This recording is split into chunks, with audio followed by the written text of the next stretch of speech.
Ya,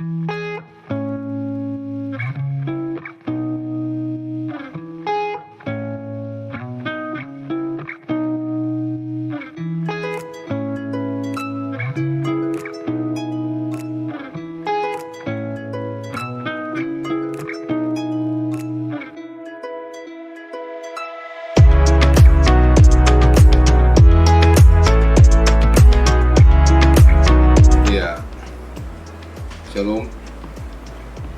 Lebih dulu sebelum kita mulai, kita baca satu bagian firman ya, yang diambil di dalam Kolose pasal 3 ayat 16-17.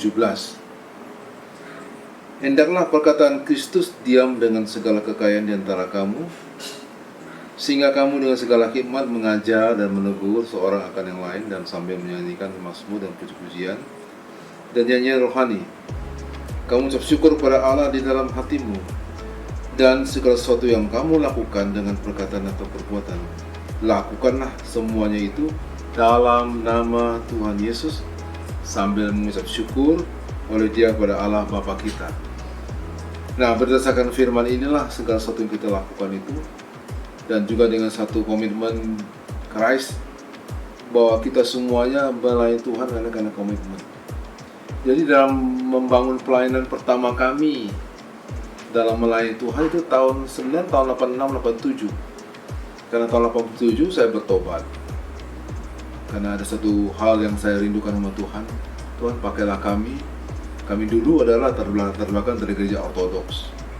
Nah, setelah kami ikut gereja waktu itu adalah GPII, dan juga dengan pelayanan yang ada di Batu Malang, kita ikut kebaktian tahunan juga, membuat kami akhirnya tertarik, dan kami mulai melakukan suatu komitmen untuk mau menjadi salah satu anggota gereja. Lalu kami pindah ke gereja yang waktu itu adalah masih nama GPII, kemudian berubah jadi GMII.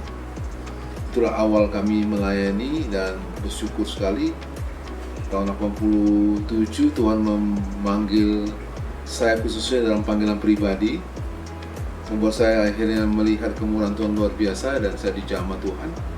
Dan situlah awal langkah sehingga saya begitu cinta akan firman Tuhan, dan akhirnya boleh menjadi salah satu anggota gereja, yaitu di GMII.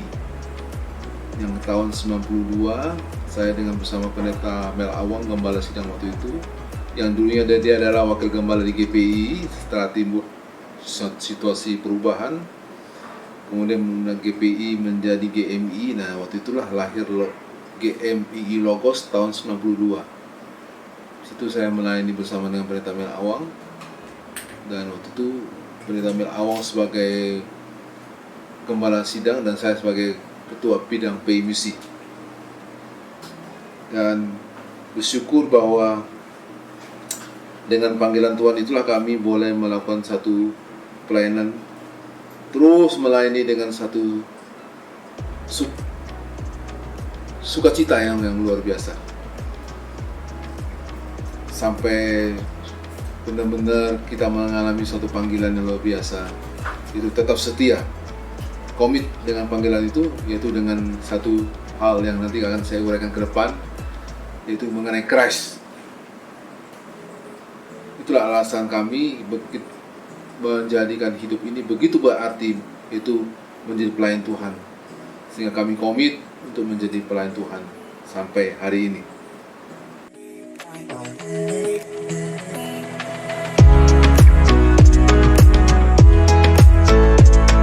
Ya, itu terjadi luar biasa. Setelah panggilan Tuhan pertama yang saya alami tahun 87, itu Yesaya 41 ayat 10, di mana firman Tuhan berkata, jangan takut, jangan bimbang, aku ini Tuhan Allahmu, aku akan menolong engkau, memegang engkau dengan tangan kananku, membawa kemenangan. Disitulah awal saya pribadi dijamah Tuhan, dan kemudian menjadikan hidup ini sangat luar biasa. Tuhan ambil beban pada satu, banyak beban yang begitu banyak pertanyaan-pertanyaan muncul, apakah kami harus sungguh melayani Tuhan atau tidak. Nah, setelah muncul ayat firman Tuhan dalam Yesaya 41 ayat 10 itu, membuat saya sungguh komit bahwa ini kami siap untuk menjadi alatmu dan melayani Tuhan bersama dengan suami istri. Demikian juga istri saya, dia ada punya ayat panggilan sendiri. Saya sendiri, akhirnya kami kembali bersyukur, kami bersama-sama komit untuk menjadikan hidup ini berarti dan mengikuti panggilan Tuhan dengan setia. Sampai hari ini kami tetap setia dalam melakukan pelayanan yang dipercayakan. Puji Tuhan.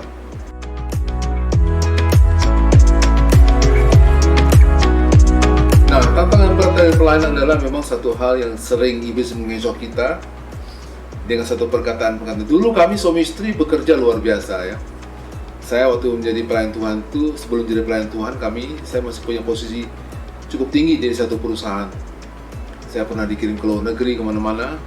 Dan puji Tuhan, setelah ayat firman Tuhan tadi yang Yesaya pasal 10 itu membuat saya kembali komit bahwa semua tidak ada artinya kalau bukan karena Tuhan yang memimpin, karena oleh kasih karunia dan anugerah Dia sehingga kita boleh ada sampai hari ini. Nah, oleh karena itulah maka kami berdua komit untuk menjadikan hidup ini melayani Tuhan apapun, tanpa pamrih, meskipun ada tantangan-tantangan yang kadang-kadang kita dengar membuat kita bisa mundur. Tapi satu hal, kembali komitmen. Christ itu loh. Christ itu artinya adalah pertama C itu adalah komitmen. Nah, komitmen itulah membuat kami kembali setia pada Tuhan. Sehingga gesekan-gesekan terjadi tidak membuat kami mundur. Memang ada niat untuk melihat kenapa begini ya. Kami dari latar belakang sekuler, semua disiplin, kok terjun dalam pelayanan gereja kok banyak yang tidak disiplin. Tapi kembali karena komitmen kami setia pada Tuhan. Kami terus minta Tuhan, biarlah Tuhan yang memimpin kami terus melalui Roh Kudus-Nya, supaya dalam membangun pelayanan kami tetap menggunakan moto Christ. Di mana Christ pertama adalah komitmen, kedua kita harus jujur, honesty, ketiga kita harus punya tanggung jawab, responsibility, dan selain tanggung jawab kita harus membangun integrity, kemudian kita harus percaya diri, self confidence, kemudian baru akhirnya kita harus dapat dipercaya, trustworthiness. Itulah Christ yang akan tetap dikumandangkan sampai kapanpun, sampai kami dipanggil pulang kepada rumah Bapa di surga. Tetap Christ akan kami lakukan untuk memuliakan nama Tuhan. Puji Tuhan.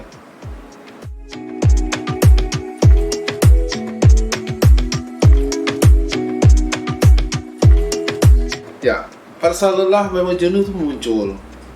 Tapi satu hal kembali, tetap kita dipanggil dengan panggilan kita, dengan satu panggilan, the holy calling, panggilan kudus. Nah, panggilan kudus itu tidak membuat kami luntur dalam panggilan kami suami istri. Kadang-kadang memang jenuh, kadang-kadang tantangan, kok kenapa gini, kok banyak ejekan, banyak kadang-kadang hal-hal yang tidak memuliakan nama Tuhan. Tapi satu hal, Tuhan panggil kita, orang yang dipilihnya, dengan panggilan kudus, holy calling. Maka akhirnya kami tetapkan kembali memegang satu moto itu, Christ mesti tetap harus dijalankan. Dengan kami berkomitmen, akhirnya hal-hal yang iblis mencoba mengecoh tidak membuat kami jatuh, tapi kami semakin bersemangat kembali, still on fire. Karena anak-anak Tuhan adalah anak-anak yang dipenuhi dengan Roh Kudus untuk kita memuliakan nama Tuhan. Haleluya. Puji Tuhan.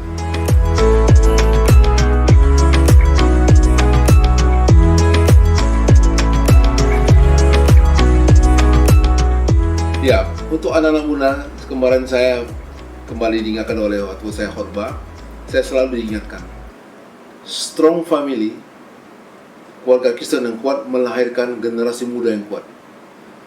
Ya, strong family, kita melahirkan strong generation.